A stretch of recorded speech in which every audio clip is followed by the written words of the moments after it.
Assalamualaikum warahmatullahi wabarakatuh. Berjumpa lagi dalam pembahasan soal bahasa Indonesia. Kali ini kita akan belajar kembali tentang soal-soal prediksi ASPD bagian yang kedua.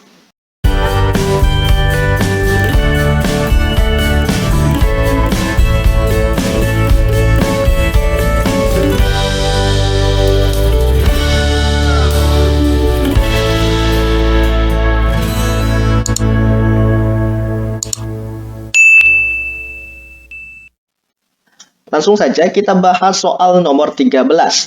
Soal ini berkenaan dengan memahami dan menulis sebuah puisi. Pertanyaannya, lari bermajas yang tepat untuk melengkapi puisi tersebut adalah?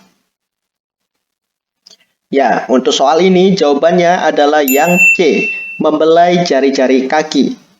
Nah, yang ditanyakan di sini adalah lari bermajas, ya. Kalau lari bermajas, artinya kita diminta untuk menentukan bahasa perumpamaan atau gaya bahasa yang dapat menghidupkan atau menimbulkan suasana tertentu. Itu yang dimaksud dengan lari bermajas. Nah, jika teman-teman perhatikan dan teman-teman cermati pada bagian puisi ini, di sini ada indikasi ombak berkejaran, ya kan? Jika kita kaitkan dengan majas, maka ombak berkejaran ini adalah majas personifikasi, yaitu majas yang mengumpamakan benda mati seolah-olah berperilaku seperti halnya manusia. Nah, maka kita juga perlu mencari bagian yang mengandung majas juga sebagai bentuk pertalian makna dari kalimat sebelumnya, yaitu kalimat ombak berkejaran ini. Nah, satu-satunya jawaban yang menunjukkan adanya penggunaan majas yaitu yang C. Kenapa yang A ini kurang tepat, yang B ini kurang tepat? Karena yang A dan B ini merupakan sebuah citraan, ya kan? Pengunjung bersorak-sorai.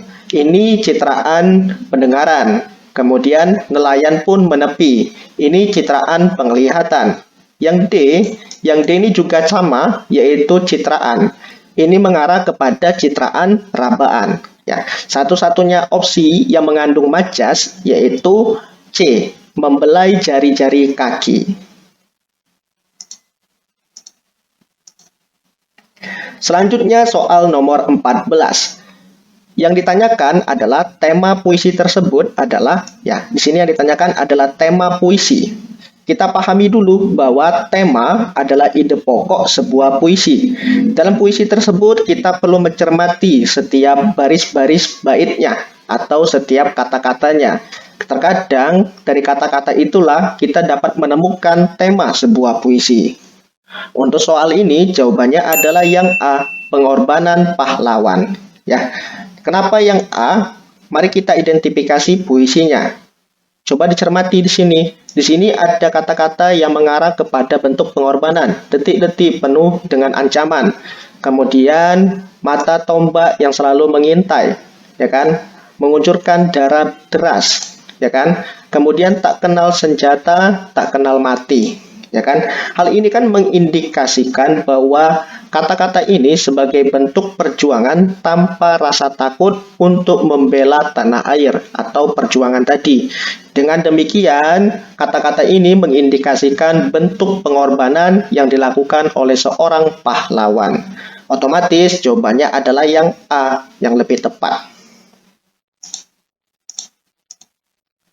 Selanjutnya soal nomor 15. Yang ditanyakan adalah amanat puisi, ya. Amanat puisi tersebut adalah, jika yang ditanyakan adalah amanat, berarti kan ini mengindikasikan sebuah pesan, ya. Amanat dalam puisi itu membicarakan tentang apa? Pesannya apa? Seperti itu. Untuk soal ini, jawabannya adalah yang A, selalu mengingat jasa guru meskipun telah meninggal. Nah, hal ini jika kita cermati puisi ini memiliki pesan, yaitu agar kita itu senantiasa mengingat jasa guru, meskipun guru itu telah meninggal dunia. Buktinya ada pada kalimat, aku ingin menatapmu lebih lama, ya kan? Aku ingin menatapmu lebih lama. Artinya, walaupun gurunya itu setelah meninggal, tetapi si tokoh aku ini atau muridnya ini ingin menatap gurunya itu lebih lama. Artinya dia itu ingin belajar dengan gurunya itu lebih lama lagi. Maksudnya seperti itu. Dengan demikian, jawaban untuk soal nomor 15 adalah yang A.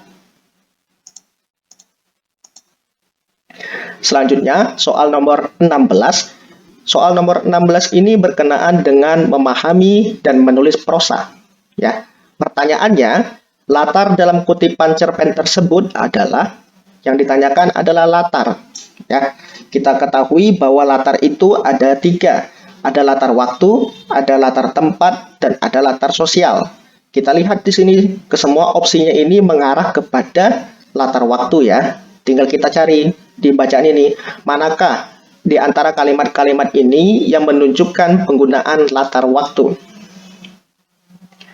Untuk soal ini jawabannya adalah yang B, malam hari ya, yaitu dapat kita temui pada bagian di sini. Hari sudah gelap, bintang di langit sudah tampak. Ini kan mengindikasikan bahwa suasananya itu mengarah kepada waktu malam hari. Ya kan? Karena hari sudah gelap, ini kan berarti mengindikasikan waktunya itu sudah malam. Seperti itu. Selanjutnya, soal nomor 17. Yang ditanyakan adalah watak tokoh aku dalam kutipan tersebut adalah yang ditanyakan di sini adalah watak tokoh ya. Watak tokoh itu merupakan karakter atau sifat dari tokoh itu ya. Watak dalam prosa ini adalah D ya, teguh pendirian. Nah, hal ini ditunjukkan pada bagian di sini. Ya kan? Diberi nasihat, kemudian diberi nasihat, ketika dia beri nasihat itu tetapi dia itu tetap mempertahankan argumennya, tetap mempertahankan pendapatnya.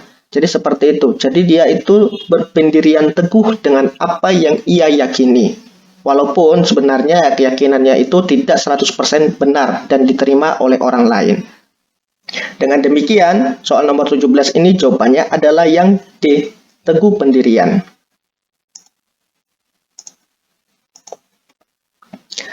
Selanjutnya soal nomor 18. Yang ditanyakan adalah sudut pandang penceritaan kutipan cerpen tersebut adalah, nah di sini yang ditanyakan adalah sudut pandangnya ya. Apa itu sudut pandang? Sudut pandang itu merupakan cara pengarang menggunakan istilah ataupun menggunakan sebutan dalam sebuah ceritanya. Ya kan? Kita ketahui bahwa sudut pandang itu ada beberapa macam. Ada sudut pandang orang pertama jamak. Contohnya itu kami, kita, ya. Kemudian ada juga sudut pandang orang kedua. Contohnya itu penggunaan kata kamu, kau, atau Anda ya. Kemudian ada juga sudut pandang orang ketiga tunggal. Contohnya itu menggunakan kata dia, ia, atau menggunakan nama orang. Kemudian ada juga sudut pandang orang ketiga jamak. Contohnya itu mereka ya. Karena di sini dia menggunakan ia ya kan. Maka ini lebih mengarah kepada sudut pandang orang ketiga. Jadi jawabannya adalah yang B. Selanjutnya, kita beralih ke soal nomor 19. Di sini ada beberapa dialog. Yang ditanyakan adalah penjelasan Anggi bahwa Jaka berwatak rajin terdapat pada nomor berapa? Ya, yang ditanyakan adalah watak ya. Watak rajin dari tokoh si Jaka ini apa?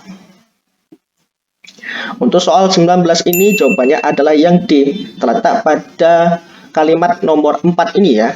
Di mana di sini ada kata kamu ini memang kutu buku ya kan, di sini kata kutu buku. Kata buku itu berarti orang yang rajin membaca buku. Jadi cocok kan bahwa si Jaka ini merupakan anak yang rajin dan suka sekali membaca buku sehingga ia disebut sebagai orang kutu buku. Jadi seperti itu. Selanjutnya soal nomor 20. Yang ditanyakan adalah latar tempat kutipan drama tersebut adalah, nah di sini latar tempat ya, berarti lokasinya itu di mana. Jadi seperti itu. Untuk soal ini, jawabannya adalah yang D, di sekolah.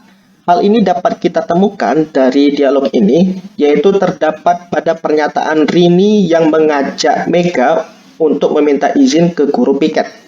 Di bagian sini ya.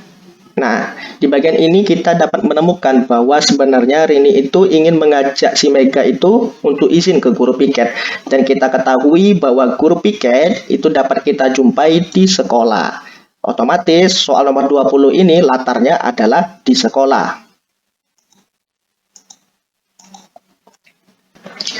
Selanjutnya kita beralih ke soal nomor 21. Yang ditanyakan di sini adalah watak tokoh Reni dalam kutipan naskah drama tersebut adalah, ya, untuk soal nomor 21 ini jawabannya adalah yang B, penyabar. Di mana kita dapat menemukan bahwa si Reni ini merupakan seorang yang penyabar. Di sini kan, kurasa tak ada gunanya kita protes. Kemudian, sebaiknya kita protes diam saja. Hal ini kan menunjukkan bahwa si Reni itu merupakan seorang yang penyabar, bukan sebagai seorang yang sifatnya ingin memberontak. Nah, buktinya dia itu memberontak, tetapi dia dengan cara yang diam, dengan cara yang pasif. Hal ini mengindikasikan bahwa sebenarnya dia itu sebagai orang yang sabar, tidak terlalu suka memprovokasi teman-temannya atas kejadian ataupun hal-hal musibah yang ia terima dengan rekan-rekannya tadi. Dengan demikian, soal nomor 21 ini lebih tepatnya adalah penyabar ketimbang opsi yang lain. Atau teman-teman mempunyai jawaban yang berbeda, silakan sampaikan pada bagian komentar video ini ya. Selanjutnya kita beralih ke soal nomor 22. Soal ini berkenaan dengan surat ya. Yang ditanyakan adalah isi pengumuman yang sesuai dengan ilustrasi tersebut adalah, nah, maka teman-teman harus mencermati dulu ilustrasi ini. Ini ilustrasinya membicarakan tentang apa. Maka kita tinggal mencari dari opsi jawaban ini yang semuanya itu mencantumkan bagian-bagian dari ilustrasi yang ada. Ya. Untuk soal ini jawabannya adalah yang D. Nah, jika kita cermati, ilustrasi tersebut berkenaan dengan penyampaian informasi tentang lomba cipta dan baca puisi kan, dalam rangka Hardiknas. Adapun isi pengumumannya yang paling lengkap dan sesuai itu adalah yang D, ketimbang dari opsi A, B, dan C. Kenapa yang A ini kurang tepat? Maka kita lihat dulu. Di sini yang belum ada itu jumlah peserta. Jumlah pesertanya belum jelas berapa di sini ya kan? Jumlah peserta yang harus berpartisipasi dalam lomba itu belum ada. Kemudian yang B. Yang B ini salahnya di mana? Di sini waktunya yang belum ada, pukul berapanya belum ada di sini. Jadi yang B ini salah juga. Yang C ini salahnya tempat pelaksanaannya belum ada di sini. Otomatis yang D ini yang benar karena semuanya ada, mulai dari waktunya, jumlah pesertanya, tempat lokasi berlangsungnya acara itu. Ya. Jadi untuk soal nomor 22 jawabannya adalah yang D. Berikutnya soal nomor 23. Yang ditanyakan adalah kalimat yang tepat untuk melengkapi surat tersebut adalah, ya, untuk bagian pembuka, ini karena berkenaan dengan pembukaan sebuah surat, maka berkaitan dengan pertanyaan ataupun harapan tentang keadaan atau kesehatan dari yang dikirim surat. Dengan demikian, kalimat yang paling relevan adalah yang D, ya. Jadi seperti itu cara menjawab soal nomor 23. Selanjutnya soal terakhir untuk bagian yang kedua ini. Yang ditanyakan adalah kalimat penutup surat untuk melengkapi surat dinas tersebut adalah, ya, karena di sini yang ditanyakan adalah bagian penutup atau bagian penutup surat dinas atau yang kita kenal dengan istilah undangan, pada umumnya diisi oleh ucapan terima kasih, ya kan? Kalimatnya itu harus dinyatakan secara langsung, namun tidak terbelit-belit. Jadi, opsi yang paling tepat di sini adalah yang D, ya kan? Kenapa yang A ini kurang tepat? Yang A ini disebutkan atas kerjasama dari saudara, kami ucapkan terima kasih. Nah, padahal di sini adalah undangan untuk kehadiran rapat. bukan untuk acara kerjasama. Jadi kurang tepat yang A ini. Yang B kenapa salah? Yang B ini disebutkan atas perhatiannya kami ucapkan terima kasih. Bukan perhatiannya ya, tetapi kehadirannya. Lebih tepatnya kehadirannya. Jadi yang B ini juga salah. Yang C kenapa juga salah? Yang C ini sama seperti yang B, karena sini perhatian, seharusnya kehadirannya.